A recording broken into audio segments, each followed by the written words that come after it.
ബിസ്മില്ലാഹിർ റഹ്മാനിർ റഹീം. അൽഹംദുലില്ലാഹി റബ്ബിൽ ആലമീൻ വസ്സലാത്തു വസ്സലാമു അലാ സയ്യിദിൽ മുർസലീൻ വഅലാ ആലിഹി വസഹ്ബിഹി അജ്മഈൻ. പ്രിയമുള്ള സഹോദരി സഹോദരന്മാരെ,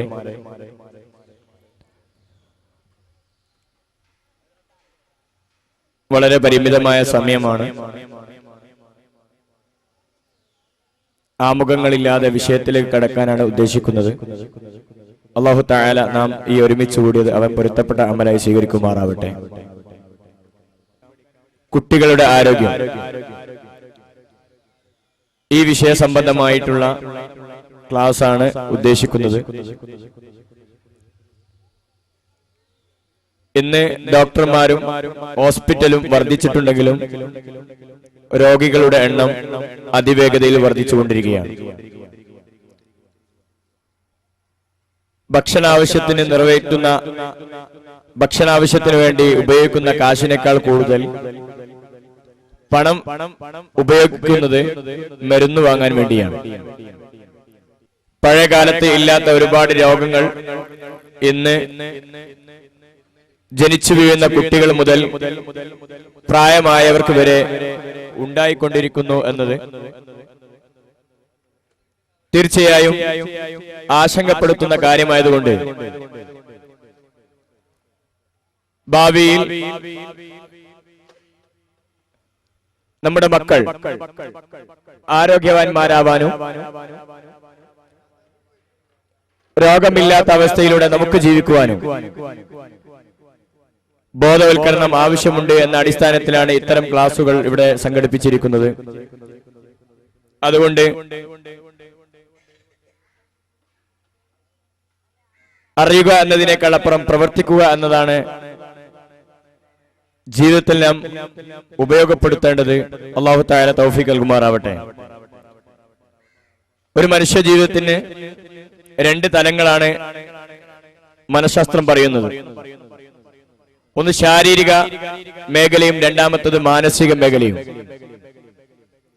അതിനേക്കാൾ അപ്പുറം മറ്റൊരു മേഖലയുണ്ട്, ആത്മീയ മേഖല. ഈ മൂന്ന് മേഖലയിലും ആരോഗ്യം വേണമെന്നാണ് ഇന്നത്തെ പുതിയ കണ്ടെത്തൽ. ശാരീരികം മാത്രം ആരോഗ്യമുണ്ടായതുകൊണ്ട് കാര്യമില്ല, മാനസിക ആരോഗ്യം വേണം. മാനസിക ആരോഗ്യം ഉണ്ടാകുമ്പോഴേ ശരീരത്തിന് ആരോഗ്യം ഉണ്ടാവുകയുള്ളൂ. അത് രണ്ടും ശരിയാവാൻ ആത്മീയ ആരോഗ്യവും കൂടി വേണ്ടതുണ്ട്. അതുകൊണ്ട് തന്നെ the mind and body are part of one system. ശരീരവും മനസ്സും ഒരു സിസ്റ്റത്തിന്റെ ഭാഗങ്ങളാണ് എന്നാണ് പറയുന്നത്.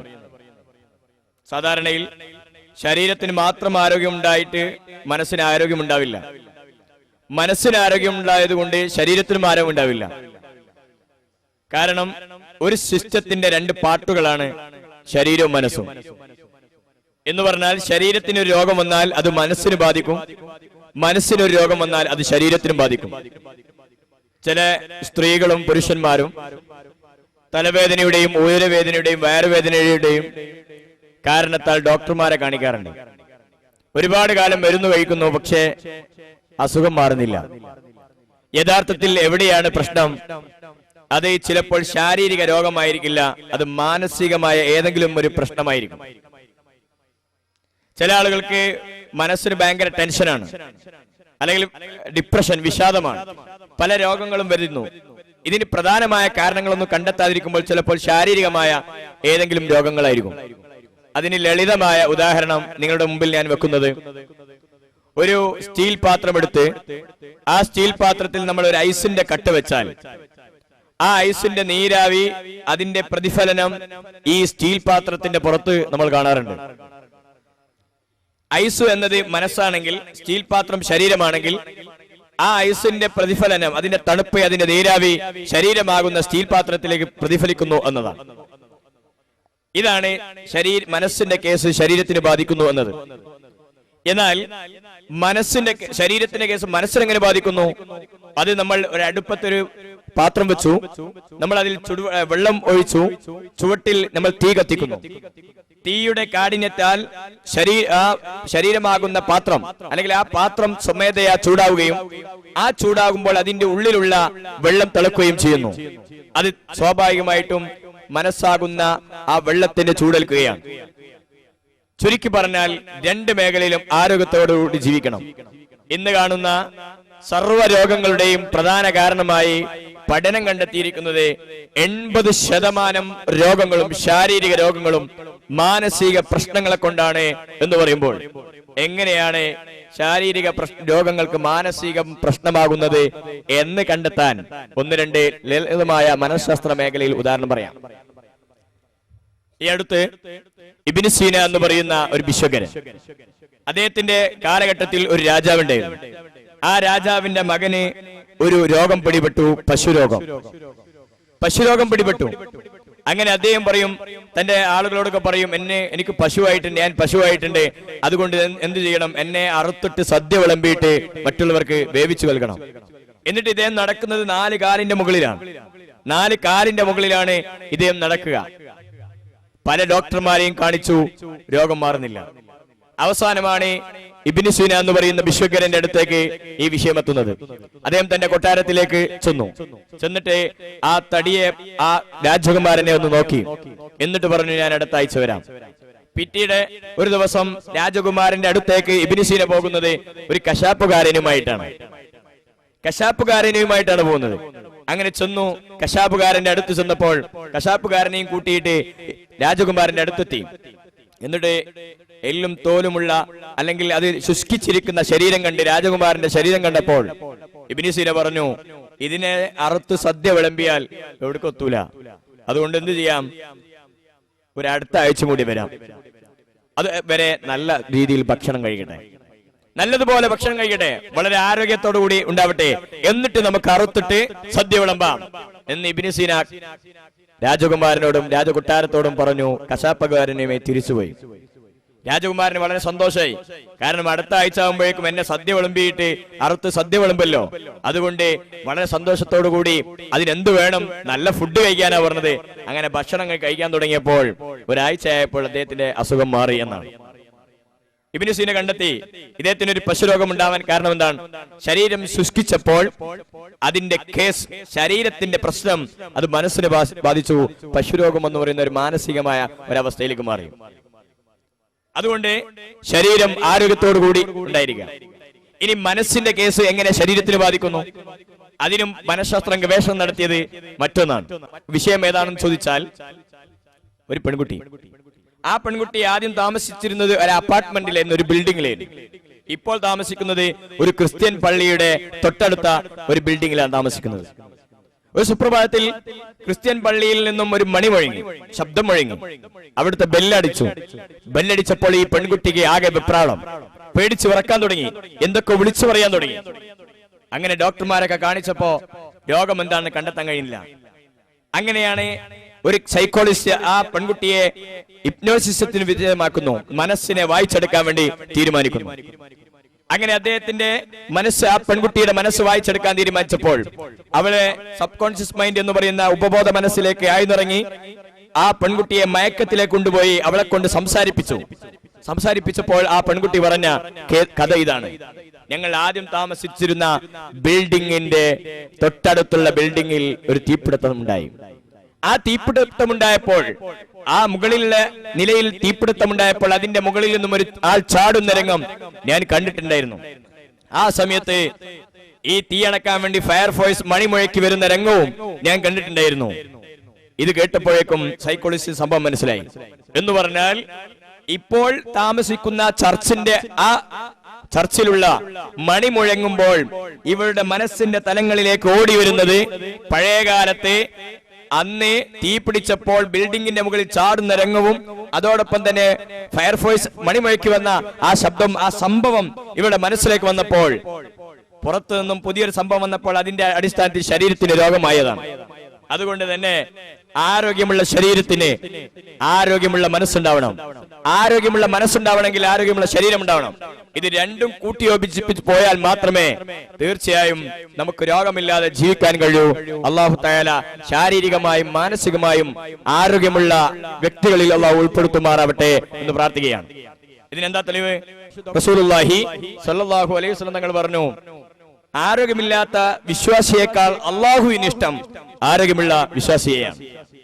ഒന്ന് ആലോചിച്ച് നോക്കിയാട്ടെ, ഇസ്ലാം ഇതിന്റെ ദർശനം നൽകുന്നത് ആരോഗ്യമില്ലാത്ത വ്യക്തിയേക്കാൾ മുഅ്മിനേക്കാൾ അല്ലാഹുവിന് ഏറ്റവും ഇഷ്ടമുള്ളത് ആരോഗ്യമുള്ള മുഅ്മിനെയാണ്. രണ്ടു കൂട്ടരിലും നന്മയുണ്ട്.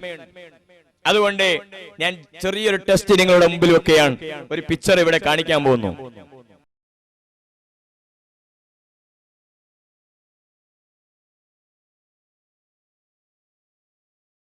എന്താ കാണുന്നത്? ഒരു പാത്രത്തിൽ നിങ്ങളുടെ മനസ്സിലേക്ക് കൊണ്ടുവന്നാട്ടെ. നിങ്ങളുടെ മനസ്സിലേക്ക് ഒരു പച്ചമാങ്ങയെ സങ്കല്പിച്ചാട്ടെ. പച്ചമാങ്ങ സങ്കല്പിച്ചോ? ആ പച്ചമാങ്ങ കത്തിയെടുത്ത് മുറിക്കുന്നത് നിങ്ങൾ സങ്കല്പിച്ചാട്ടെ. ഓക്കെ, ഒരു പച്ചപ്പുളി എടുത്ത് പൊട്ടിക്കുക. പൊടിച്ചാ കുറച്ച് ഉപ്പ് അവിടെ തേക്കുക. ഒരു നാരങ്ങ എടുത്തുകൊണ്ട് വരിക, അത് മുറിച്ച് അതിനെ തിന്നുക. നെല്ലിക്കല്ലേ, നെല്ലിക്ക മുറിച്ച് പച്ച നെല്ലിക്ക. ഉമിനീര് വന്നാ? ഉമിനീര് വന്നാ? ഞാൻ ചോദിക്കട്ടെ, ഈ പിക്ചർ കാണിക്കുന്നതിന് മുമ്പ് വരെ നിങ്ങളുടെ നാവിൽ ഉമിനീരില്ലായിരുന്നു. പിക്ചർ കാണിച്ചതിന് ശേഷമാണ് നിങ്ങൾക്ക് ഉമിനീര് വരുന്നത്. ഈ ഉമിനീര് എവിടുന്ന് വന്നു? അതേ സ്ഥാനത്ത് ഞാൻ വേറെ കഥ പറഞ്ഞാൽ നിങ്ങൾക്ക് ഉമിനീര് വരുന്നില്ല എന്ന് പറഞ്ഞാൽ ഇത് നിങ്ങളുടെ മനസ്സിൽ കിടന്നിരുന്ന സംഭവം നിങ്ങളുടെ ശരീരത്തിലേക്ക് ബാധിച്ചതാണ്. അതാണ് ചില കുട്ടികളൊക്കെ പറയാറുണ്ട്, സ്കൂൾ പോകാൻ പറയുന്ന സമയത്ത് വയറുവേദന, ഊരവേദന, തലവേദന. പരിശോധിച്ച് നോക്കിയാൽ കാണില്ല. പക്ഷേ അത് മനസ്സിൽ എവിടെയോ ഭയം കുടുങ്ങിയിരിക്കുകയാണ്.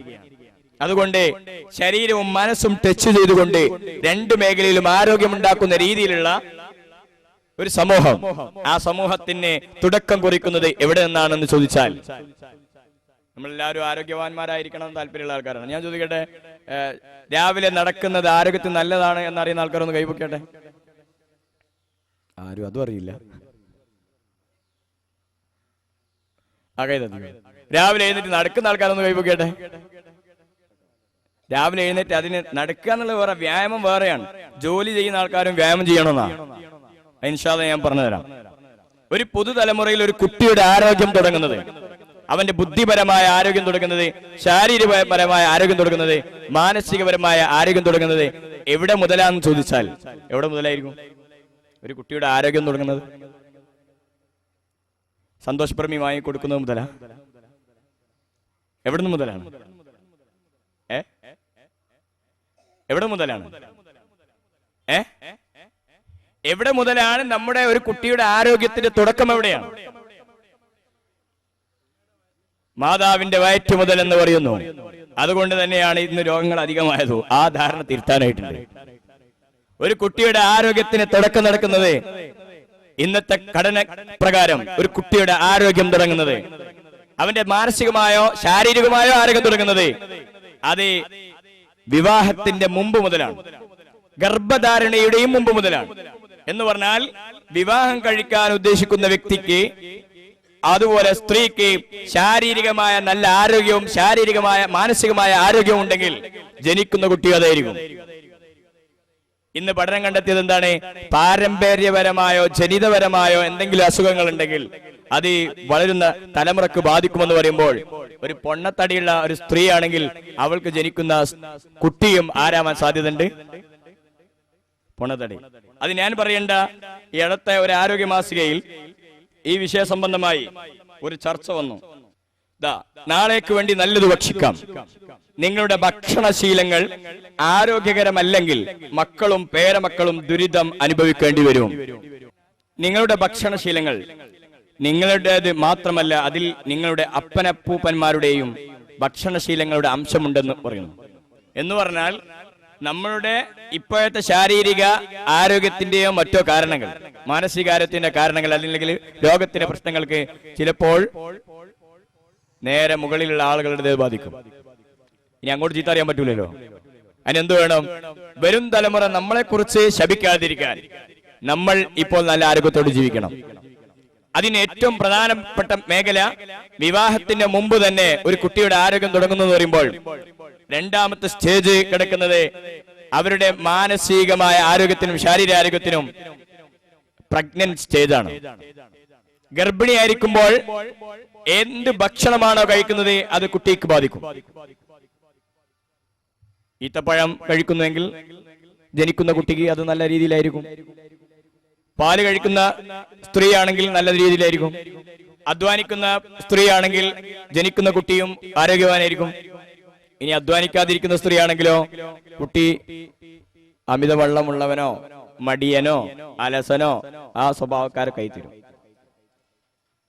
അതുകൊണ്ട് തന്നെ അമിതവണ്ണമുള്ള സ്ത്രീകളിൽ ഗർഭിണിയായിരിക്കുന്ന സ്ത്രീയാണെങ്കിൽ ജനിക്കുന്ന കുട്ടിക്കും അത് പാരമ്പര്യമായി കിട്ടാൻ സാധ്യതയുണ്ട് എന്നാണ്. ഇന്ന് അമിതവണ്ണം ഇന്ത്യയിൽ വർദ്ധിച്ചുകൊണ്ടിരിക്കുന്നു എന്നാണ് ലേറ്റസ്റ്റ് വിവരം. ഇന്ത്യയിൽ അമിതവണ്ണമുള്ളവർ കൂടുന്നു. ഇന്ത്യയിൽ അമിതവണ്ണമുള്ളവർ കൂടുകയാണെന്ന് സർവേകൾ. ഇന്ത്യയിലെ കുട്ടികളും അമിതവണ്ണമുള്ളവരാണെന്ന് കണ്ടെത്തിയിട്ടുണ്ട്. സ്ത്രീകൾ പ്രത്യേകിച്ച് കുട്ടികളും കണ്ടെത്തിയിട്ടുണ്ട്. നഗരത്തിലെ സ്കൂളിൽ നടത്തിയ പഠനത്തിൽ 20 മുതൽ 30% അമിതവണ്ണമുള്ളവരുടെ എണ്ണം 20% മുതൽ 30% വരെയാണെന്ന് നഗരങ്ങളിൽ വസിക്കുന്നവർ. എങ്ങനെ ഈ അമിതവണ്ണം വരുന്നു? അത് സ്ത്രീ പ്രഗ്നന്റ് സമയത്ത് പോലും അധ്വാനിക്കാതെ ബെഡ് റെസ്റ്റ് ആയിട്ടിരിക്കും, അനങ്ങൂല. ഒന്ന് ആലോചിച്ച് നോക്കിയാട്ടെ, നാടോടികളെ കുറിച്ച് കണ്ടിട്ടില്ലേ? നാടോടികളെ, തമിയന്മാരെ, അവരെ ഏതെങ്കിലും ഹോസ്പിറ്റലിൽ പോയിട്ടുണ്ടോ? സ്കാൻ ചെയ്യാറുണ്ടോ? എക്സ്റേ എടുക്കലുണ്ടോ? ഇല്ല. ഇവിടെ ജീവിക്കുന്ന ഒരുപാട് ജീവികളുണ്ട്. മനുഷ്യനല്ലാത്ത മുഴുവൻ ജീവിയും അവരെ ഇന്ന് വരെ എക്സ്റേ എടുത്തിട്ടുണ്ടോ? ടെസ്റ്റ് എടുത്തിട്ടുണ്ടോ? ഓരോ മാസം ആകുമ്പോ പശുക്കൾ ടെസ്റ്റ് എടുത്തിട്ടുണ്ടോ? ഇല്ല. ഏതെങ്കിലും ഹോസ്പിറ്റലിൽ ചെന്നിട്ട് പശു തന്നിട്ട് എക്സ്റേ എടുത്ത? ഇല്ല. എന്തേ കാരണം? അവർ ചെയ്യുന്നതിനനുസരിച്ച് അവർ അധ്വാനിക്കുന്നുണ്ട്. അവർക്ക് ആവശ്യമുള്ളത് തോന്നുന്നുള്ളൂ. ഇന്നോ ലോകത്ത് മനുഷ്യനല്ലാത്ത മുഴുവൻ ജീവികൾക്കും എന്ത് തിന്നണം, എത്ര തിന്നണം, എപ്പോൾ തിന്നണം എന്നതിനെ കുറിച്ച് ബോധമുണ്ട്. ആർക്കേ ബോധമില്ലാത്തുള്ളൂ? ആർക്കാ? മനുഷ്യൻ. ഒന്ന് ആലോചിച്ച് നോക്കിയാട്ടെ, നമ്മുടെ ഉള്ളിലേക്ക് പോകുന്നതിനെ കുറിച്ച് നമ്മൾ ഇന്നലെ ആലോചിച്ചിട്ടുണ്ടാവും. പോയ വസ്തുവിനെ കുറിച്ചാണ് ടെസ്റ്റ് നടത്താറുള്ളത്. കഫം, മലം, മൂത്രം, ക്ലിനിക്കുകൾ അങ്ങനെ ഉണ്ടാവാറുള്ളത്, ഇല്ലേ? ശരിയല്ലേ? പുറത്തേക്ക് വിശ്വസിക്കപ്പെടുന്ന വസ്തുവിനെ കുറിച്ചാണ് ടെസ്റ്റ്. ഉള്ളിലേക്ക് പോകുന്ന വസ്തുവിനെ കുറിച്ച് ഇന്ന് വരെ ടെസ്റ്റ് എടുത്തിട്ടില്ല. ഇല്ല.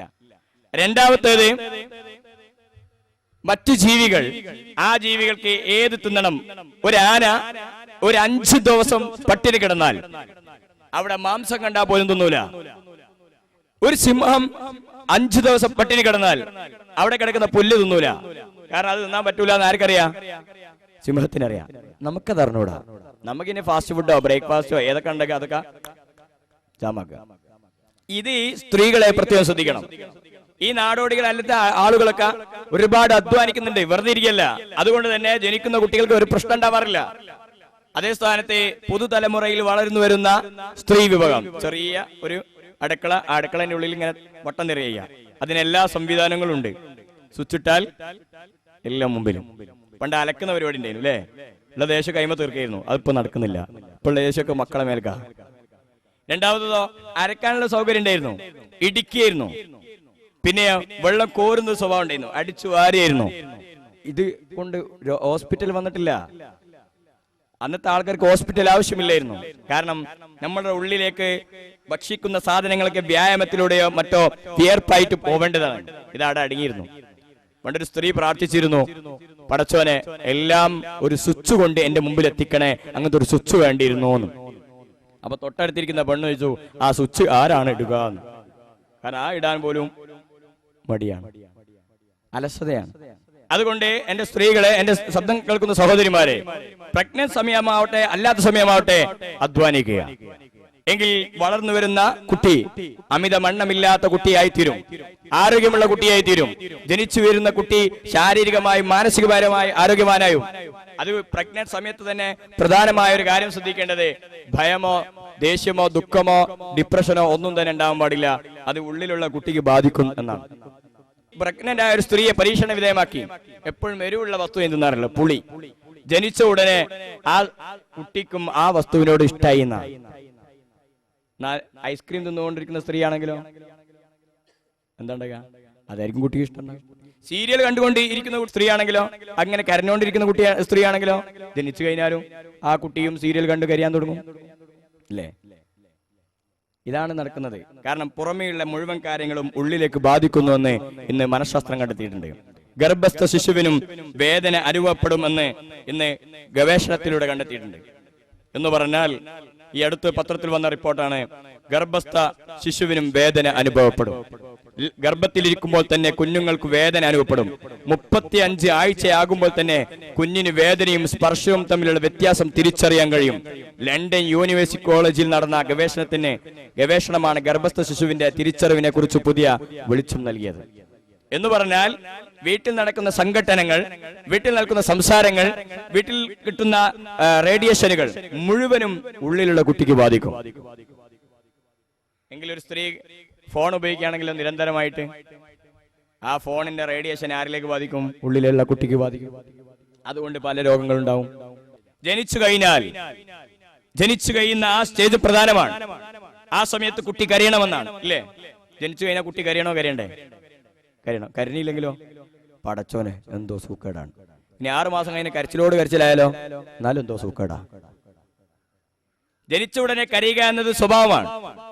ആ സമയത്ത് കൊളസ്ട്രോൾ എന്ന് പറയുന്ന മുലപ്പാലിലെ ഒരു മഞ്ഞ, അത് കുട്ടിക്ക് ആദ്യമായി കൊടുക്കണം. വീണ്ടും ജീവിതത്തിൽ ഒരിക്കലും കിട്ടിയില്ല കുട്ടിക്ക്. അത് കൊടുത്താൽ കുട്ടിയുടെ തലച്ചോറിന്റെ ബുദ്ധി വികാസത്തിന് കാരണമാകുമെന്നാണ്. ഇന്ന് സ്ത്രീകൾക്ക് മുലപ്പാല് കൊടുക്കാൻ മടിയായതുകൊണ്ട് മറ്റു കുപ്പിപ്പാലുകളോ അല്ലെങ്കിൽ പാക്കറ്റ് പാലുകളോ കൊടുത്തുകൊണ്ടാണ് വളരുന്നത്.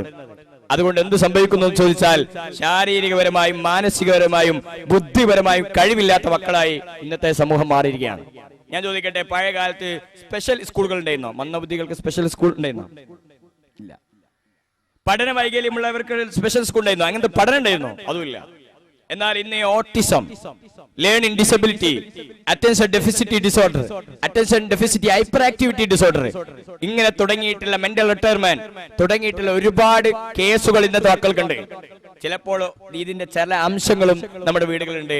അതിന്റെ ലക്ഷണങ്ങൾ ഞാൻ പറയുമ്പോൾ നിങ്ങൾക്ക് മനസ്സിലാവും. ചില കുട്ടികളിൽ അടങ്ങിയിരിക്കാത്ത സ്വഭാവമുള്ള കുട്ടികൾ ഉണ്ടാവാറില്ലേ? ശ്രദ്ധ നഷ്ടപ്പെടുന്ന കുട്ടികൾ ഉണ്ടാവാറില്ലേ? മൂകതയോടുകൂടി ഇരിക്കുന്ന കുട്ടികൾ ഉണ്ടാവാറില്ലേ? എന്താ കാരണം? ഈ കുട്ടിയിലേക്ക് ചെറുപ്പത്തിൽ 2 വയസ്സുവരെ ഇസ്ലാം പഠിപ്പിച്ചു മുലപ്പാല് കൊടുക്കണം. ഖുർആൻ പഠിപ്പിച്ചു വളരെ മനോഹരമായിട്ട് 2 വർഷം മുലപ്പാല് കൊടുക്കണം. പക്ഷേ ഇന്ന് ആരോഗ്യശാസ്ത്രവും മനഃശാസ്ത്രവും പറയുന്നത് എന്താണ്? മുലപ്പാല് കൊടുക്കണമെന്നാണ്. നോക്കിയാ, ഇന്നത്തെ കുട്ടികൾക്ക് കുപ്പിപ്പാലുകളാണ് ലഭിക്കുന്നത്. ആ കുപ്പിപ്പാലിന്റെ ഉള്ളിൽ സ്നേഹത്തെ നിക്ഷേപിക്കാൻ കഴിയോ?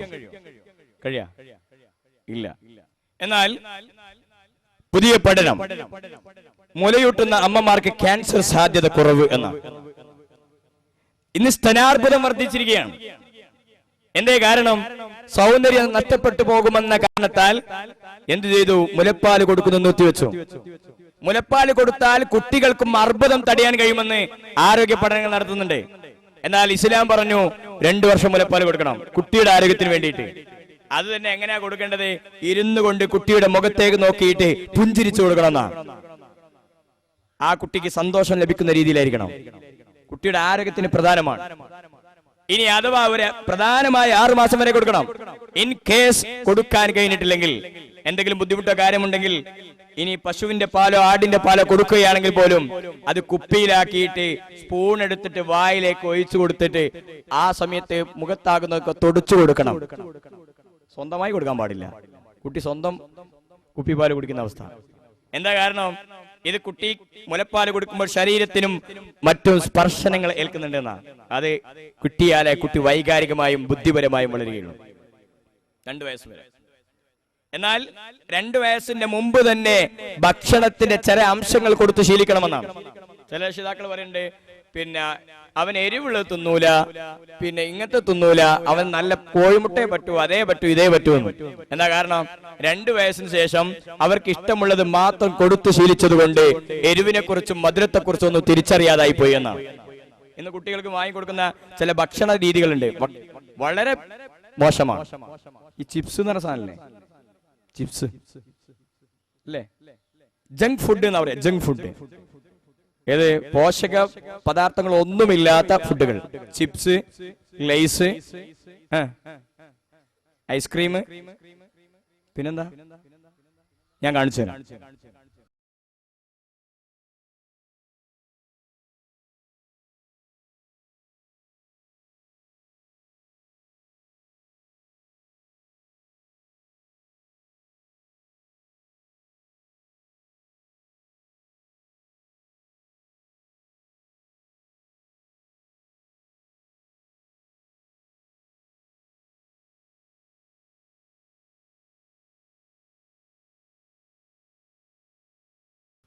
ഇത് കഴിക്കുന്ന കുട്ടികളിൽ ക്യാൻസർ വരെ ഉണ്ട് സാധ്യത.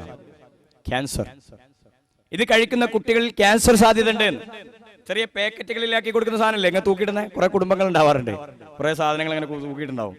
എന്താ കാരണം? ഇത് കഴിക്കുന്നതിൽ അംശങ്ങൾ ഉൾപ്പെടുത്തിയിരിക്കുന്ന മായങ്ങളാണ്. കുട്ടിയുടെ ശരീരത്തിന് കേട് സംഭവിക്കുന്നതാണ്, ദഹനം നടക്കാത്തതാണ്, അവന്റെ വയറിന് യോജിച്ചതല്ല, ആമാശത്തിന് യോജിച്ചതല്ല.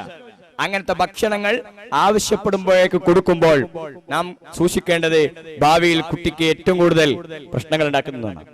എന്നാൽ ഇന്ന് കുട്ടികൾക്ക് ഭക്ഷണ രീതിയിൽ വരുന്ന പ്രശ്നം കൊണ്ട് സംഭവിക്കുന്നത് എന്താന്ന് ചോദിച്ചാൽ, ഞാൻ ചോദിക്കട്ടെ എന്റെ ശബ്ദം കേൾക്കുന്ന സുഹൃത്തുക്കളോട്, സ്കൂൾ പോകുന്ന കുട്ടി ഭക്ഷണം കഴിച്ചിട്ടാണോ സ്കൂൾ പോകാറുള്ളത്? ഭക്ഷണം കഴിക്കുന്നതിന് മുമ്പാണോ, അല്ലെ ഭക്ഷണം കഴിച്ചു കൊണ്ടിരിക്കുകയാണോ പോകാറുള്ളത്? എങ്ങനെ പോകാറുള്ളത്? ഭക്ഷണം കഴിച്ചിട്ടാണോ? ഭക്ഷണം കഴിച്ചിട്ടാണോ? കഴിച്ചിട്ടും കഴിക്കാതെയും പോരുണ്ട്, പിന്നെ കഴിച്ചു കൊണ്ടിരിക്കേ പോരുണ്ട്. എങ്കിൽ അവർ കഴിക്കുന്ന ഭക്ഷണം സംതൃപ്തിയോടുകൂടിയാണോ കഴിക്കുന്നത്, മനസ്സറിഞ്ഞിട്ടാണോ കഴിക്കുന്നത്? അങ്ങനെയാണോ ക്ലാസ് റൂമിൽ പോകുന്നത്? അതല്ലേ ഞാൻ തുടക്കത്തിൽ പറഞ്ഞത്, മനസ്സറിയാതെ ഭക്ഷണം കഴിച്ചിട്ട് കാര്യമില്ലെന്നാ. ഒരു നെല്ലിക്ക കട്ടുന്ന സുഖം ഉണ്ടാവുമോ? ഉണ്ടാവുമോ? അതേ സ്ഥാനത്ത് ഒരു കടപ്പുറത്ത് പോയി ഒരു നെല്ലിക്ക വാങ്ങിയാൽ എത്ര മിനിറ്റ് നമ്മൾ ഉപയോഗിക്കും അത് തിന്നാൻ വേണ്ടിയിട്ട്? ഒരു അരമണിക്കൂർ നീ ഉപയോഗിക്കൂലേ? ശരിയല്ലേ? എന്താ കാരണം? അത് മനസ്സറിഞ്ഞിട്ടാണ്. മനസ്സു അറിയാതെയുള്ള ഭക്ഷണം അത് ശരീരത്തിന് കേടാണ്. ചില സ്ത്രീകളുണ്ട്, ഭക്ഷണം കൊടുക്കും, അല്ലെ ഓടിച്ചിട്ടാ കൊടുക്കുക, അല്ലെ വായിൽ കട്ട് കൊടുക്കും. ഇവ തിന്നില്ല എന്ന് തീറ്റിച്ചിട്ട് പെട്ടെന്ന് ഡോക്ടർ ആവണമെന്ന് അവരെ ചിന്ത. പക്ഷെ ഡോക്ടറെ അടുത്ത് കൊണ്ടുപോയി നോക്കിയാട്ടെ കുട്ടികൾ ഭക്ഷണം കഴിക്കുന്ന രീതി.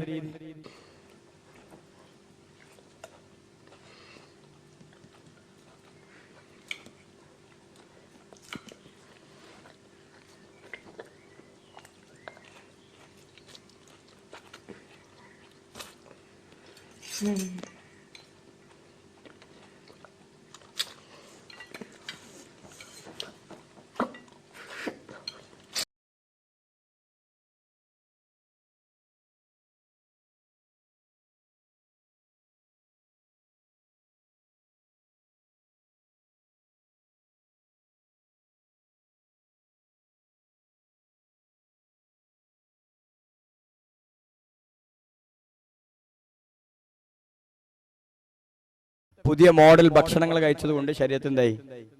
ഭൂമിക്ക് ഭാരമായി. ഒരു വാഹനക്ക് വലിയ വാഹനം ഉണ്ടാക്കേണ്ടി വരും, ഭയങ്കര ബുദ്ധിമുട്ടാണ്. എന്നാൽ ശ്രദ്ധിച്ചോളൂ എന്റെ രക്ഷിതാക്കളെ, കുട്ടികൾ ഭക്ഷണം കഴിച്ചിട്ട് സ്കൂളിലേക്ക് പോകുക എന്നാൽ അവർ മനസ്സറിഞ്ഞിട്ടാണ് ഭക്ഷണം കഴിക്കുന്നത്? ഇല്ല എങ്കിൽ ഇന്നത്തെ പുതിയ ഗവേഷണത്തിൽ ഈ അടുത്തു വന്ന പുതിയ പഠനം കാണുമ്പോൾ നിങ്ങൾ നെട്ടും. ഇന്നത്തെ പഴയ കാലത്ത് കുട്ടികൾക്ക് ഈ പ്രമേഹം ഉണ്ടായിരുന്നോ? ഇല്ലല്ലോ. പിന്നെ കൊളസ്ട്രോൾ ഉണ്ടായിരുന്നോ? ഷുഗർ ഉണ്ടായിരുന്നോ? ഇപ്പൊ ചില ആൾക്കാർക്ക് ഭയങ്കര ഇതാണ്, എനിക്ക് കൊളസ്ട്രോൾ ഉണ്ട് അങ്ങനൊക്കെ പറയാം, എനിക്ക് പ്രമേഹം അല്പം ഉണ്ട്, എനിക്ക് അത് ഷുഗർ കുറച്ച് കൂടുതലാണ് എന്നൊക്കെ പറയുമ്പോ സ്റ്റാൻഡേർഡ്. എന്റെ പാപ്പാക്ക് ഒരു ആനണ്ട് എന്നൊക്കെ പറഞ്ഞ മാതിരി ഭയങ്കര സ്റ്റാൻഡേർഡ് കാണിക്കാനാണ്. എന്നാ കേട്ടോളി, കേരളത്തിലെ സ്കൂൾ കുട്ടികളിൽ പകുതിയും ജീവിതശൈലി രോഗങ്ങളുടെ പിടിയിൽ. എപ്പോഴത്താ? 18/11/2013 കഴിഞ്ഞ മാസത്തെ റിപ്പോർട്ടാ കാണുന്നത്. കേരളത്തിലെ 50% കുട്ടികൾ, ആ കുട്ടികൾക്ക് ജീവിതശൈലി രോഗങ്ങളുണ്ട്. എന്തേ കാരണം ഉണ്ടാവാൻ? അത് തുടക്കത്തിൽ തന്നെ പറയുന്നത്, പഠനത്തിരക്കിനിടയിൽ പ്രഭാത ഭക്ഷണം ഒഴിവാക്കുന്നത് 40% വിദ്യാർത്ഥികളാണ്. പഠനത്തിരക്കിനിടയിൽ ഒന്ന് ആലോചിച്ച് നോക്കിയാട്ടെ, എങ്ങനെ ഉണ്ടാവും? പഠനത്തിരക്കിനിടയിൽ ഭക്ഷണം കഴിക്കാതെ സ്കൂൾ പോയാൽ എങ്ങനെ ഉണ്ടാവും? ക്ലാസ് റൂമിൽ ഇരിക്കുമ്പോൾ കോൺസെൻട്രേഷൻ ലഭിക്കില്ല, ശ്രദ്ധ കിട്ടൂല. എന്നിട്ട് ക്ലാസ് റൂമിൽ ഇരിക്കുമ്പോൾ ശരീരത്തിന് ക്ഷീണം വന്നാൽ മനസ്സിന് സമാധാനം കിട്ടൂല. പിന്നെ പഠിച്ചിട്ട് കാര്യം ഉണ്ടാവുമോ? പിന്നെ മറ്റു രോഗങ്ങൾ ഉണ്ടാവൂലേ? ഇങ്ങനെയാണ് രോഗങ്ങൾ കുട്ടികളിലേക്ക് എത്തുന്നതെങ്കിൽ എന്റെ ശബ്ദം കേൾക്കുന്ന ഉമ്മമാരോട് പറയാനുള്ളത്, രാവിലെ ടൈം വെക്കുക. കുട്ടി എഴുന്നേൽക്കുന്ന സമയം. എത്ര മണിക്കാ കുട്ടി എഴുന്നേൽക്കാറുള്ളത്? കുട്ടി എഴുന്നേൽക്കുന്ന സമയം നോക്കുക. എന്നിട്ട് രാവിലത്തെ ബ്രഷ് ചെയ്യുന്നത് പോലും കുട്ടി സ്വന്തം ചെയ്യണം. അവൻ പല്ല് തേക്കുന്നത് അവൻ 2 വയസ്സാകുന്നതോടുകൂടി സ്വന്തം ബ്രഷ് ചെയ്യണം. അത് ശീലിപ്പിക്കണം. എന്നിട്ട് ഭക്ഷണത്തിന് വേണ്ടി അവനെ ഇരുത്തുക. ആ സമയം ഭക്ഷണം കഴിക്കുമ്പോൾ നിങ്ങളുടെ ശ്രദ്ധ കുട്ടിയുടെ ഉണ്ടാവണം. നിങ്ങൾ തന്നെ ഭക്ഷണം കഴിക്കാൻ പാടില്ല, സ്വന്തം കഴിക്കട്ടെ. എന്നിട്ട് മനസ്സറിഞ്ഞ് ഭക്ഷണം കഴിച്ചതിന് ശേഷം സ്കൂൾ കാര്യങ്ങളിലേക്ക് നീങ്ങട്ടെ. അല്ലാതെ പകുതി വീട്ടിൽ നിന്നും പകുതി സ്കൂളിൽ നിന്നും കഴിക്കുമ്പോൾ ഈ രോഗങ്ങളെല്ലാം ഉണ്ടായിത്തീരുന്നു എന്നാണ്. ആരോഗ്യമുള്ള നമ്മുടെ മക്കൾ നല്ല ആരോഗ്യത്തോടു കൂടി ജീവിക്കാൻ ഇത്തരം കാര്യങ്ങൾ ശ്രദ്ധിക്കേണ്ടതുണ്ട്. നമ്മൾ സാധാരണ വീടുകളിൽ വാപ്പാർ വീട് വിളിക്കാറുണ്ട്. എന്നിട്ട് അതിന്റെ കുറ്റി ബാക്കി ഒരൊറ്റ ഏറാ, ഈ ഏറിന കുറ്റി എടുത്തിട്ട് മോൻ വലിക്കാൻ തുടങ്ങും, അയിമ കത്തിച്ചിട്ട്. പിന്നെ അത് ഒരു പേപ്പർ കൊണ്ട് ചുരുട്ടിയിട്ടുണ്ടെയും പിന്നെ ഒരു ബീഡി ഉണ്ടാക്കും. പിന്നെ കടയിൽ പോയി ഒന്ന് വാങ്ങാൻ തുടങ്ങും. ഇത് പിന്നീട് ശീലമായി മാറും. അങ്ങനെ ഇവൻ തെറ്റായ രീതിയിലേക്ക് അഡിക്റ്റ് ആകും.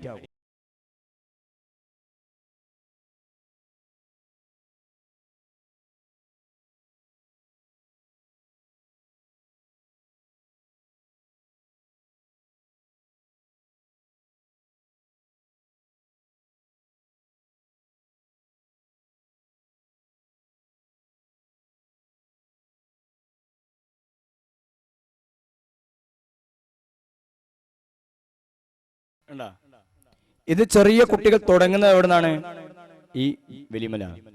പിന്നെയോ പിന്നെ ഓരോ ചുരുട്ടുണ്ടാക്കി അവസാനം ഇവിടെ വെക്കും. ആൻസു, പാൻപരാഗ് തുടങ്ങിയിട്ടുള്ള കാര്യങ്ങൾ. ഇത് കഴിക്കുമ്പോൾ അതിന്റെ ഉള്ളിലുള്ള ഒരു കുപ്പിച്ചില്ല് നാവിൽ തറക്കുകയും അതിന്റെ അംശങ്ങൾ, വിഷാംശങ്ങൾ, ലഹരി പദാർത്ഥങ്ങൾ ശരീരത്തിന്റെ രക്തത്തിൽ ലയിക്കുകയും അതിന് അഡിക്റ്റ് ആവുകയും ചെയ്യും.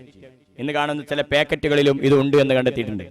ഈ അടുത്ത് ഒരു കുട്ടിയോട് ഞാൻ ചോദിച്ചു, മോനെ നീ കാശ് കിട്ടിയാൽ എന്താ ചെയ്യാറുള്ളത്? അവൻ പറഞ്ഞു, ഞാൻ റോജാപ്പാക്ക് വാങ്ങലാണ്. റോജാപ്പാക്ക് എന്ന് പറഞ്ഞ സാധനമല്ലോ അല്ലേ? റോജാപ്പാക്കില്ലേ?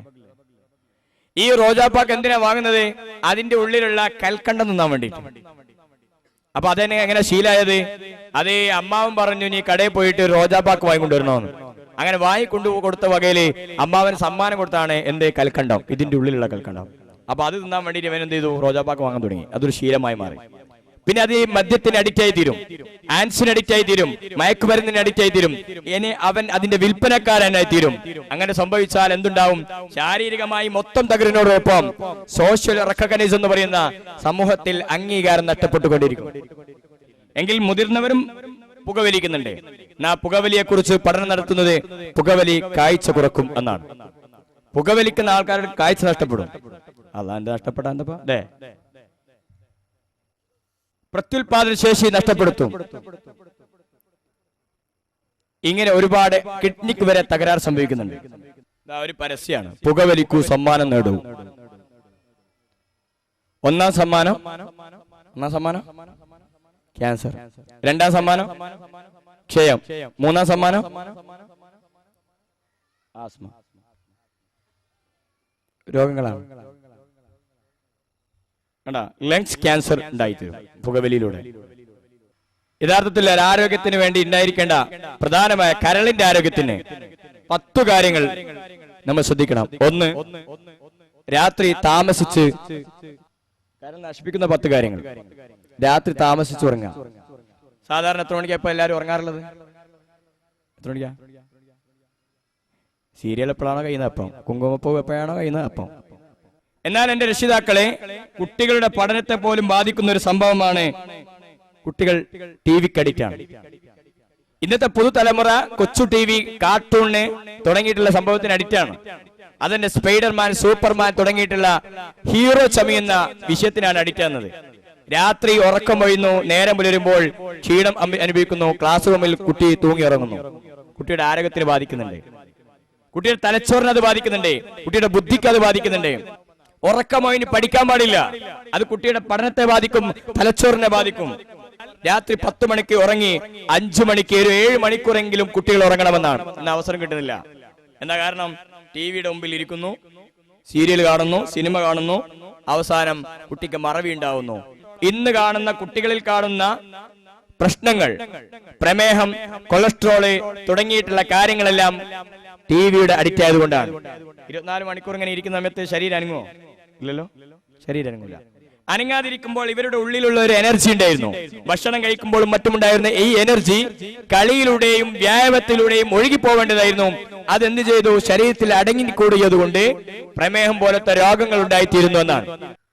സുഖമായ അന്തരീക്ഷത്തിൽ കുട്ടികൾക്ക് ഉറങ്ങാൻ അവസരം കൊടുക്കണം. അതിനെ വെളിച്ചവും വായും കിട്ടുന്ന സ്ഥലത്തായിരിക്കണം.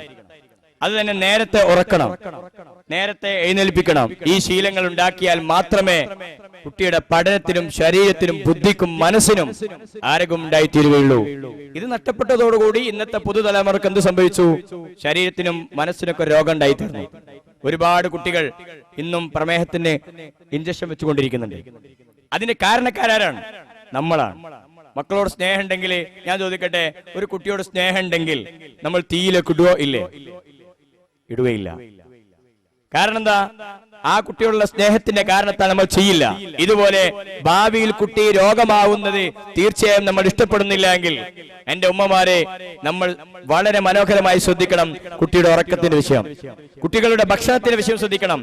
അതോടൊപ്പം തന്നെ ചെറുപ്രായത്തിൽ ഓടിച്ചാടി കളിക്കാനുള്ള അവസരം കൊടുക്കണം. മഹാനായ ഇമാം ഗസാലി റഹ്മത്തുള്ളാഹി പഠിപ്പിച്ചു, പഠനം കഴിഞ്ഞാൽ കുട്ടികൾ കളിക്കണം എന്നാണ്. കുട്ടികൾ കളിക്കണം, കളിക്കാൻ അവസരം കൊടുക്കണം. അത് തന്നെ 1-2 മണിക്കൂർ കുട്ടികൾ കളിക്കണം. എല്ലാ കാര്യങ്ങളും ചെയ്തതിന് ശേഷമാണ്. എന്തിനാണ്? കാരണം അവൻ ഒരുപാട് കഴിവുകൾ ഈ കളിയിലൂടെ ഉണ്ടാക്കിയെടുക്കേണ്ടതുണ്ട്. അവന് ഗ്രൂപ്പ് ആക്ടിവിറ്റികൾ ലഭിക്കുന്നുണ്ട്, മറ്റുള്ളവർ സംസാരിക്കാൻ പഠിക്കുന്നുണ്ട്, മറ്റ് കമ്മ്യൂണിക്കേഷൻ നടത്താൻ സ്വീകരിക്കുന്നുണ്ട്. ഏതെങ്കിലും അപകടങ്ങൾ സംഭവിച്ച കുട്ടിയാണെങ്കിൽ അവൻ എടുത്തുകൊണ്ട് വെള്ളം കൊടുക്കാൻ തോന്നലുണ്ടാവുന്നുണ്ട്. അതിന് പുറമെ ശരീരത്തിലുള്ള ഊർജങ്ങൾ പുറത്തേക്ക് ഒഴുകുമ്പോൾ മനസ്സിന് ആരോഗ്യം ലഭിക്കുന്നുണ്ട്. ഒരു ഫുട്ബോൾ കളിക്കുന്ന കുട്ടിയാണെങ്കിൽ പോലും അവന്റെ ബുദ്ധിക്ക് വർക്ക് ചെയ്യുമെന്ന് ഇന്ന് ഗവേഷണം കണ്ടെത്തിയിരിക്കുകയാണ്. ഇതിന്റെ അടിസ്ഥാനത്തിൽ പറയുന്നു, ഇന്ന് പ്രധാനമായ സ്റ്റേജ് കണ്ടെത്തിയത് കുട്ടികൾക്ക് ശാരീരിക, മാനസിക, ബുദ്ധിപരമായ കഴിവുണ്ടായിത്തീരാൻ കളികൾ കുട്ടികൾക്ക് അനുവദിക്കണം എന്നാണ്. പ്രധാനമായി 2-3 കാര്യം ഞാൻ പറഞ്ഞു. ഒന്ന് ഭക്ഷണത്തിന്റെ കാര്യം, രണ്ടാമത്തെ കുട്ടിയുടെ ഉറക്കിന്റെ കാര്യം, മൂന്നാമത്തെ കുട്ടിയുടെ വ്യായാമത്തിന്റെ കാര്യം. ചെറിയ കുട്ടിയാണെങ്കിൽ നിലത്തുകൂടെ നീന്തണമെന്നാണ്. മുട്ടിട്ട് നീന്തുക എന്ന് പറയും, വയറിട്ട് നീന്തുക അല്ലേ? അവന്റെ എല്ലാ സ്കില്ലുകളും സാധാരണ ഒരു വെള്ളത്തിൽ, നമ്മൾ സാധാരണ വെള്ളം വെക്കാറുണ്ട് പൈപ്പിനോട്ടിൽ ഇല്ലേ? ഒരു ബക്കറ്റ് വെച്ചിട്ട് അതിൽ വെള്ളം ഉണ്ടാവും. ഈ വെള്ളത്തിൽ പോയി ചില കുട്ടികൾ ഇങ്ങനെ കൈകൊണ്ട് ഇങ്ങനെ കളിക്കുന്നതാണ്. നമ്മൾ സാധാരണ എന്താ ചെയ്യാ? അങ്ങനെ കളിക്കുന്നുണ്ടാൽ ഒരൊറ്റ അടിയും കൊടുക്കും, പോടാന്നറിയും അല്ലേ? എന്നാൽ ഇന്ന് പഠനം പറയുന്നു, ആ കുട്ടിയുടെ മോട്ടോർ സ്കില്ലുകൾ, ഇവന്റെ കൈകളുടെയും വിരലുകളുടെയും ചലനങ്ങൾ നടക്കണമെങ്കിൽ ആ വെള്ളത്തിൽ കളിക്കണം. ചെറുപ്പം മുതലേ നിങ്ങൾ അവർക്ക് കൊടുക്കുന്ന ശീലങ്ങൾ നല്ല ശീലങ്ങളാക്കുക.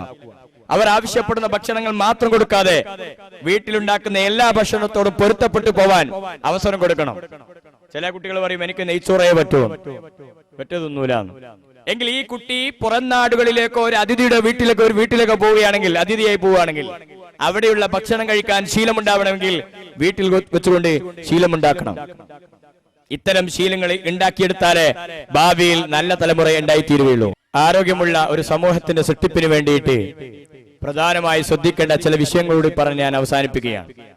അതിൽ ഒന്നാമത്, ഹബീബ് റസൂലുള്ളാഹി സ്വല്ലല്ലാഹു അലൈഹി വസല്ലം തങ്ങൾ പറഞ്ഞു, ഏതൊരു രോഗത്തിന്റെയും അടിസ്ഥാന കേന്ദ്രം അത് വയറാണ് എന്നാണ്. ആമാശയം. ആമാശയത്തിലേക്ക് നടക്കുന്ന കാര്യങ്ങളെ കുറിച്ച് ബോധവാന്മാരായിരിക്കണം എന്നാണ്. ഇന്ന് ആരോഗ്യ പഠനങ്ങൾ പോലും എത്തുന്നത് ഭക്ഷണം കുറച്ചാൽ ആരോഗ്യവാനാവാം എന്നാണ്. ഞാൻ ചോദിക്കട്ടെ, ഇറച്ചില്ലാതെ ജീവിക്കാൻ കഴിയുമല്ലേ? കഴിയും. എന്താപ്പോ? കുളമ്പ് രോഗം വന്നു. ശരിയല്ലേ? കുളമ്പ് രോഗം വന്നപ്പോ ആർക്കും ഇറച്ചി വേണ്ട. അപ്പൊ ഇറച്ചില്ലാതെ ജീവിക്കാൻ കഴിയല്ലോ. ഇനി കോഴിയില്ലാതെ ജീവിക്കാൻ കഴിയും. ആരെങ്കിലും ഒരു അനൗൺസ് ചെയ്താൽ മതി, എന്ത്? കോഴിപ്പനിയാ, കോഴിമുട്ടയില്ലാതെ ജീവിക്കും. ഇനി മനുഷ്യരെല്ലാം തിരക്കില്ലാന്ന് പറയുന്നു. തിരക്കില്ലാതെ ജീവിക്കാൻ കഴിയും. 2 ദിവസം ഹർത്താൽ വന്നാൽ മതി, ആർക്കും ഒരു തിരക്കുണ്ടാവില്ല. അല്ലെങ്കിൽ ഒരു പനി വന്നാൽ മതി. ഇതൊക്കെ ഒരു അഭിനയങ്ങളാണ് നടത്തുന്നത്. സബ് കോൺഷ്യസ് മൈൻഡിലേക്ക് നമ്മൾ തീരുമാനിക്കുന്ന, നമ്മൾ ഉപബോധ മനസ്സിൽ വേണ്ടാൻ തീരുമാനിച്ചാൽ തീർച്ചയായും നമ്മൾ അത് ഉപയോഗിക്കില്ല. ഭക്ഷണശീലങ്ങൾ റെഡിയാക്കി എടുക്കുക. മനസ്സറിഞ്ഞ ആവശ്യമുള്ള ഭക്ഷണങ്ങൾ മാത്രം കഴിക്കുക. ആമാശയത്തിന് ഒരു ഒഴിവ് വിട്ടുകൊടുക്കുക. ഭക്ഷണം കഴിച്ചാൽ ഇരിക്കാൻ പാടില്ല, നടക്കണം എന്നാണ്. ശരീരത്തിൽ ആ എനർജി പാസ് ചെയ്യുന്നുണ്ട്. ആ എനർജി ശരീരത്തിന് അതിൽ പോഷകാംശങ്ങൾ വരണമെങ്കിൽ നടക്കണം. എത്രത്തോളം അധ്വാനിക്കുന്ന ആളുകൾ പോലും വ്യായാമം ചെയ്യണമെന്ന് പറയുന്നുണ്ട്. ഇസ്ലാം പഠിപ്പിച്ചു പള്ളിയിലേക്ക് നിങ്ങൾ എങ്ങനെ പോകണം? നടന്നു പോകണം, അല്ലേ? പള്ളിക്ക് നടന്നല്ല വേണ്ടത്, വാഹനത്തിൽ പോകേണ്ട ആവശ്യമുണ്ടോ? ഇല്ല. നടക്കുമ്പോൾ അവന് പ്രതിഫലം ലഭിക്കുന്നുണ്ട്. നടക്കുമ്പോൾ അവന്റെ വാക്കിംഗ് തെറാപ്പി എന്ന് പറയുന്ന ഒരു ഭാഗമുണ്ട്, നടത്ത ചികിത്സ.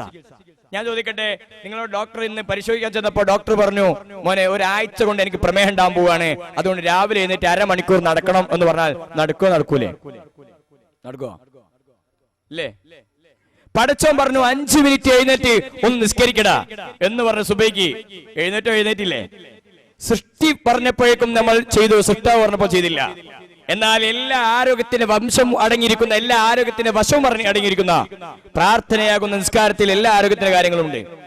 ഇന്ന് രാവിലെ എഴുന്നേറ്റ് ഇങ്ങനെ പോയാൽ കാണാം ഒരുപാട് ആൾക്കാർ ഇങ്ങനെ ഉരുണ്ടു പോകുന്ന, കാറ്റ് തമ്മിട്ട മാതിരി അങ്ങനെ ഉരുണ്ട് നടക്കുന്ന കാണാം.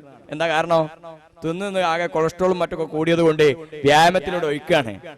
ഇസ്ലാം പഠിപ്പിച്ചു സുപ്രഭാതത്തിൽ എഴുന്നേറ്റുകൊണ്ട് നിസ്കരിക്കുക. നിസ്കരിക്കുമ്പോൾ സർവ്വ പുകവലിയും സർവ്വ മദ്യപാനവും സർവ്വ രോഗങ്ങളും ഇല്ലാതെ തീരുമെന്നാണ്. ആര് പഠിപ്പിച്ചു? പരിശുദ്ധ ഖുർആനിൽ കാണാം, ഇന്ന സ്വലാത്ത തൻഹാ അനിൽ ഫഹ്ശായി വൽ മുൻകർ.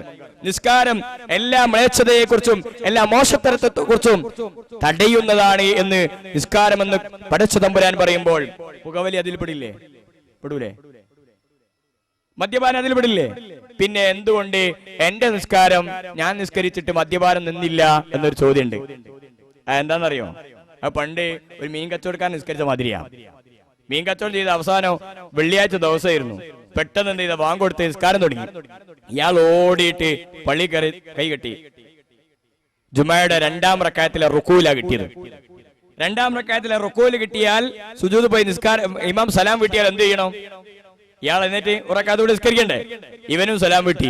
അപ്പൊ അടുത്തുള്ള ആള് ചോദിച്ചു, അല്ലടാ എനിക്ക് ഒരു റക്അത്തല്ല കിട്ടിയത്, ഒരു റക്അത്തോടെ നിസ്കരിക്കണ്ടേ എന്ന്. അവൻ പറഞ്ഞു, ഇനി മിണ്ടല്ലടാ, ഇതന്നെ ഒതുവില്ലാണ്ട് കിട്ടിയാന്ന് പറഞ്ഞു. ഈ രീതിയിലുള്ള നിസ്കാരമായി പോയി. വുളു ഇല്ലാത്ത നിസ്കാരം, കോൺസെൻട്രേഷൻ ലഭിക്കാത്ത നിസ്കാരം.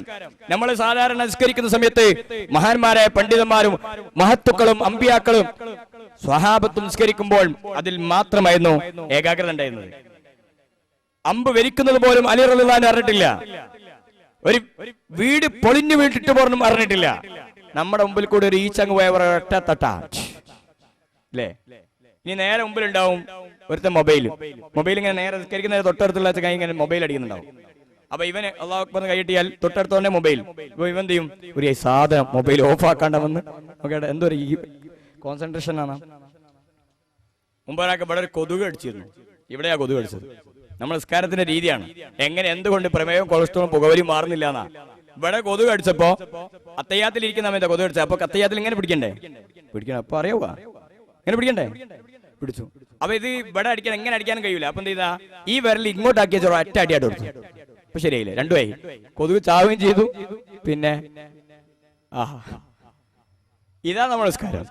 ആരാധന അതിൻ്റെതായ കറക്റ്റോടുകൂടി നിസ്കരിച്ചാൽ അമുസ്ലിങ്ങളായ ആളുകൾ പോലും നിസ്കാരത്തിന്റെ ശാരീരിക വശങ്ങളെ കുറിച്ച് പഠനം നടത്തിയപ്പോൾ എന്താ കണ്ടെത്തിയതെന്ന് അറിയുമോ? ഓരോ അംശവും വുളു ചെയ്യുമ്പോൾ അവന്റെ നേരം പുലരുന്ന സമയത്ത് എഴുന്നേൽക്കുമ്പോൾ കണ്ട തുടക്കുകയാണ്. എവിടെയാ തുടക്കുന്നത്? ഇവിടെയാ. നമ്മൾ എഴുന്നേൽക്കുമ്പോൾ എവിടെയാ തുടക്കല്? ഇവിടെ തുടക്കല് എവിടെയാ? ഇവിടെയാണ്. ഇവിടെ മർമ്മ ബിന്ദുക്കളുണ്ട്, മർമ്മങ്ങളുണ്ട്, ശരീരത്തിന് ഊർജം നൽകുന്ന മർമ്മങ്ങളുണ്ട്. അവിടെ തുടച്ചു. വുളു ചെയ്യുന്നു, 2 കൈകൾ തടവുന്നു. ഇതെല്ലാം ശരിയാക്കി കണ്ടാ എല്ലാ ഹൈവേ റോഡിലൂടെയും വയനാട് ചുരത്തിലൂടെ കയറിയിട്ടാണ് ഇവിടെ ഇങ്ങനെ രക്തോട്ടം നടക്കുകയാണ്. രക്തോട്ടം നടന്നു. എന്നിട്ട് നിസ്കരിക്കാൻ നിൽക്കുന്നു. കൈ ഉയർത്തുന്ന സമയത്ത് പോലും കണ്ടാ കീഴടങ്ങി. അത്തയ്യാത്തിലിരിക്കുമ്പോൾ ചലനം. അവസാനം ഗവേഷണം നടത്തിയപ്പോൾ ഒരു ചലനം മാത്രം ഇവർ കണ്ടില്ല. കഴുത്തെന്താ ചലിക്കാത്തത് എന്ന്. അപ്പയാണ് സലാം വിട്ടുന്നത്. അസ്സലാമു അലൈക്കും വറഹ്മത്തുള്ളാഹി. കണ്ടാ കഴുത്തിന്റെ ചലനമായി. ഇങ്ങനെ ചെയ്യുന്ന ഒരാൾക്ക് ഒരു പ്രമേയമോ കൊളസ്ട്രോളോ ഒന്നും ഉണ്ടാവാൻ സാധ്യതയില്ല. മദ്യപാനശീലം പുകവലിശീലം എല്ലാം ഒഴിവാകും. അതുകൊണ്ട് ധ്യാനധർമ്മങ്ങളുടെ ആരാധനയിലൂടെ നല്ല കർമ്മങ്ങൾ ചെയ്യുമ്പോൾ തീർച്ചയായും എന്ത് കിട്ടുന്നുണ്ട്? അവന്റെ ആരോഗ്യം കിട്ടുന്നുണ്ട്. ഒന്നാമത് ആരോഗ്യത്തിന് നല്ലതായ രീതിയിൽ നമ്മൾ ഭക്ഷണത്തെ ക്രമീകരിക്കുക, വ്യായാമം ചെയ്യുക. മൂന്നാമത്തത് ഉറക്കം അതിൻ്റെതായ രീതിയിൽ ചെയ്യുക.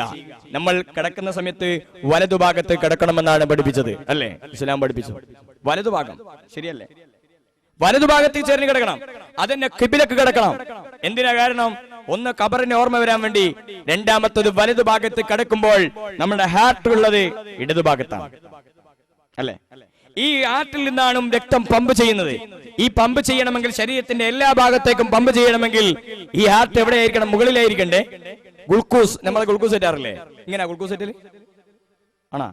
മോൾ തൂക്കിയിട്ടില്ലല്ലേ? എന്താ കാരണം? താഴോട്ട് ഇങ്ങനെ ഒഴുകാൻ വേണ്ടിയിട്ടാണ്. അത് ശരീരത്തിന്റെ എല്ലാ ഭാഗത്തേക്കും എത്തും. ഇല്ലെങ്കിൽ ഈ ഭാഗത്തേക്ക്, ഇടതു ഭാഗത്തേക്കാണെങ്കിലോ ശരീരത്തിന് എല്ലാ ഭാഗത്തും എത്തിക്കാൻ ഇത് പമ്പ് ചെയ്യാൻ വലിയൊരു ബുദ്ധിമുട്ടായിരിക്കും. അതാണ് ഈ പെട്രോൾ പമ്പ്, നമ്മളെ ഈ ടാങ്ക് ഒക്കെ വെക്കാറുള്ളത് കുറച്ച് മുകളിലായിട്ടാണ്. താഴോട്ട് ഇങ്ങനെ വെള്ളം കൊടുക്കൂലല്ലോ. അതിൻ്റെതായ രീതിയിൽ പടച്ചവൻ സെറ്റപ്പ് ചെയ്തിട്ടു എല്ലാ മേഖലയിലും. ഇസ്ലാം പഠിപ്പിച്ച ഏതൊക്കെ കാര്യമുണ്ടോ അത് ആരോഗ്യത്തിന് നല്ലതാണ്. സുന്നത്ത് എന്ന് പറഞ്ഞത് അവന്റെ ശരീരത്തിന് ആരോഗ്യം ഉണ്ടാവും. നിർബന്ധം എന്ന് പറഞ്ഞതോ അത് ചെയ്താൽ അവന്റെ ശരീരത്തിന് എന്തായാലും ആരോഗ്യമുള്ള വിഷയമായിരിക്കും. ഇനി കറാഹത്ത് എന്ന് പറഞ്ഞ കാര്യമാണെങ്കിലോ അത് ശരീരത്തിന് എന്തെങ്കിലും ദോഷം ഉണ്ടാക്കും. ഹറാം എന്ന് പറഞ്ഞതാണെങ്കിലോ ശരീരത്തിന് തീർച്ചയായിട്ടും ദോഷം ഉണ്ടാക്കും. അതിനൊരു എക്സാമ്പിൾ ഞാൻ പറയാം. ബാത്റൂമിലേക്ക് കിടക്കുമ്പോൾ ചെരിപ്പും തലപ്പാവും ധരിച്ചു കയറൽ സുന്നത്താണ്. ധരിക്കാതെ പോവലോ കറാഹത്താണ്. ധരിക്കാതെ പോയാൽ ഇന്ന് രോഗാണുക്കൾ, ശരീരത്തിന് രോഗമുണ്ടാക്കുന്ന രോഗാണുക്കൾ ശരീരത്തിലേക്ക് കയറുന്നത് കാൽപാദത്തിലൂടെയും തലയിലൂടെയുമാണ് എന്ന് പറയുമ്പോൾ കറാഹത്തിലൂടെ ശരീരത്തിന് രോഗം ഉണ്ടായില്ലേ? മദ്യപാനം ഹറാമാണ്. മദ്യപാനം കൊണ്ട് കരളിന് നഷ്ടമുണ്ട് എന്ന് ഇന്ന് ഗവേഷണം നടത്തിയിട്ടില്ലേ? കണ്ടോ? ഇസ്ലാം പഠിപ്പിച്ച സുന്നത്തായ കാര്യം ചെയ്യുമ്പോഴും ഫർള് കറിയുമ്പോഴും ശരീരത്തിന് ആരോഗ്യമുള്ളതാണ്. ഇന്ന് എല്ലാ പഠനവും, ഏതൊക്കെ പഠനമുണ്ടോ അത് മുഴുവനും ഇന്ന് ഇസ്ലാം നേരത്തെ പഠിപ്പിച്ചു വെച്ച കാര്യമാണ്. ഞാൻ ഈ അടുത്ത് ഒരു ഗവേഷണം കണ്ടെത്തി. എന്താ സംഭവം? അത് അമിത ഭക്ഷണം കഴിക്കുന്നവർക്ക് ഓർമ്മക്കുറവുണ്ടാകും എന്നാണ്. അമിതമായി ഭക്ഷണം കഴിക്കുന്നവർക്ക്, ഇനി അത് ഓർക്കാതാണല്ലോ അമിത ഭക്ഷണം കഴിക്കുന്നത്, പിന്നെ എങ്ങനെ ഓർമ്മക്കുറവുണ്ടാകുക? അമിത ഭക്ഷണം കഴിക്കുന്ന ആൾക്ക് ഓർമ്മക്കുറവുണ്ടാവും. എന്നാൽ ഗ്രന്ഥങ്ങളിൽ ഞാൻ ഒരു ദിവസം കണ്ടു വായിച്ചു വെച്ചു നോക്കുമ്പോൾ അതിൽ വളരെ മനോഹരമായി എഴുതി വെച്ചിട്ടുണ്ട്. മറവി ഉണ്ടാവുന്ന കാരണങ്ങളെ കുറിച്ച് പറഞ്ഞ കൂട്ടത്തിൽ എന്ത് എഴുതി വെച്ചിട്ടുണ്ട്? മറവി ഉണ്ടാകുന്ന കാരണത്തിൽ അമിത ഭക്ഷണം. അമിത ഭക്ഷണം കഴിക്കുമ്പോൾ വെള്ളം കുടിക്കേണ്ടി വരും. വെള്ളം കുടിച്ചാൽ കഫക്കെട്ടുണ്ടാവും. കഫക്കെട്ടുണ്ടായാലോ മറവി ഉണ്ടാകും, ഇല്ലേ? പഴയ കാലത്ത് നമ്മൾ കേട്ടുപോകുന്ന ഒരുപാട് കാര്യങ്ങളുണ്ട് ആരോഗ്യത്തിന് വേണ്ടിയിട്ട്. അതൊക്കെ ചെയ്താൽ മതി. പുതിയ കാര്യങ്ങളൊന്നും ചേർത്തണ്ട, പഴയത് ചേർത്താൽ മതി. അതിലൊരു എക്സാമ്പിൾ ഞാൻ പറയാം. ചിലന്തി വില ഉണ്ടായാൽ ദാരിദ്ര്യം ഉണ്ടാകും. വീട്ടിൽ ചിലന്തി വില ഉണ്ടായാൽ ദാരിദ്ര്യം ഉണ്ടാവും കേൾക്കാത്ത ആരെങ്കിലും ഉണ്ടോ കൂട്ടത്തില്? ഇല്ലേ? പഴയ കാലത്ത് എപ്പോഴും പറഞ്ഞ ഇതെങ്ങനെയാ ദാരിദ്ര്യം ഉണ്ടാക്കുന്നത്? ദാരിദ്ര്യം ഉണ്ടാക്കുന്ന പറയുകയാണെങ്കിൽ മക്കളെ ചിലന്തി വില ദാരിദ്ര്യം ഉണ്ടാക്കാൻ വരുന്നു എന്ന് പറഞ്ഞിട്ട് വരലല്ല. പിന്നെയോ നമുക്ക് ആവശ്യമുള്ള സമയത്ത് കാശ് ചെലവാക്കാതെ അനാവശ്യത്തിന് വേണ്ടി കാശ് ചെലവാക്കുമ്പോൾ എന്തുവരും? ദാരിദ്ര്യം വരുന്നുണ്ട്. അതെങ്ങനെയാന്ന് നോക്കണമെങ്കിൽ നമ്മുടെ ഡൈനിങ് ഹാളിൽ ഒരുപാട് ചിലന്തി വിലകളുണ്ട്. നമ്മൾ തട്ടിയിട്ടില്ല. അങ്ങനെ ഭക്ഷണം കഴിച്ചുകൊണ്ടിരിക്കുന്ന സമയത്ത് അറിയാതെ ഒരു ചിലന്തി എങ്ങോട്ട് വീണു? ലേറ്റ് പോയിട്ടുണ്ട്. കറണ്ട് പോയപ്പോഴാ, ഇശാന് ഭക്ഷണം കഴിക്കുമ്പോൾ ലേറ്റ് പോയപ്പോൾ ഒരു ചിലന്തി നേരെ ഇതിലേക്ക് വീണു. നമ്മൾ അറിയാതെ ഭക്ഷണം കഴിച്ചു. നേരം പുലർന്നപ്പോൾ ഒരു വയറിനൊരു വേദന. കൊടുവിളിച്ച് ചെന്നപ്പോ ഒന്ന് സ്കാൻ ചെയ്യണമെന്ന് പറഞ്ഞു.